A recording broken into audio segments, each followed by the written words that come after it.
পিলখানায় আলোচিত বিডিআর বিদ্রোহের ঘটনা পুনরায় তদন্ত করতে চায় সরকার।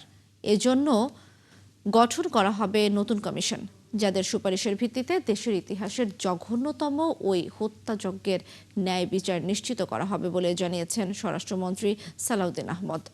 পিলখানায় বিদ্রোহের নামে সেনা হত্যার সঠিক বিচার করা বিএনপি নির্বাচনী ইশতেহারে ছিল বলেও জানান তিনি।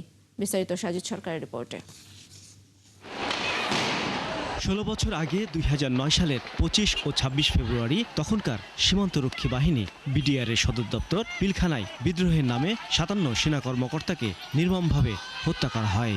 সব মিলিয়ে ওই ঘটনায় উদ্ধার করা হয় ৭৪ জনের মরদেহ। বিপথগামী বিডিআর জওয়ানরা দাবি দাওয়ার নামে অগ্নিসংযোগ, লুটপাট ও নির্মম হত্যাযজ্ঞের মাধ্যমে পিলখানায় নারকীয় তাণ্ডব চালায়।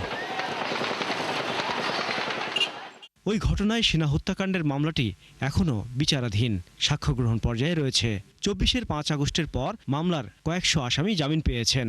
১২০০ সাক্ষীর মধ্যে সাক্ষ্য নেওয়া হয়েছে ৩০০ জনের। এর মধ্যে গুরুত্বপূর্ণ সাক্ষীদের জবানবন্দিতে সাবেক প্রধানমন্ত্রী শেখ হাসিনা সহ বেশ কয়েকজনের জড়িত থাকার বিষয়েও তথ্য এসেছে আদালতে।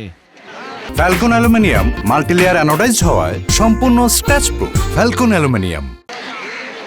২০০৯ সালের নির্মম এই হত্যাযজ্ঞের পর পুরো বাহিনী বিপর্যস্ত হয়ে পড়েছিল। তবে পুনর্গঠনের মাধ্যমে কলঙ্কিত সেই ইতিহাস ও ক্ষত ভুলে ঘুরে দাঁড়িয়েছে সীমান্তরক্ষী বাহিনী।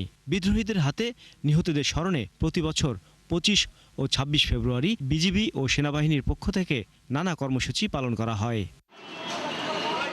তবে পিলখানায় হত্যাকাণ্ড পুনরায় তদন্তের কথা ভাবছে বর্তমান সরকার। নতুন কমিশন গঠন করে তাদের সুপারিশ অনুযায়ী এর বিচার করা হবে বলে জানিয়েছেন স্বরাষ্ট্রমন্ত্রী সালাউদ্দিন আহমদ। ঘটনাটা পুনঃপুঙ্খানুপুঙ্খ করে পুনঃতদন্ত অথবা একটা কমিশন গঠন করে কমিশনের রিপোর্ট অনুসারে কাজ করব।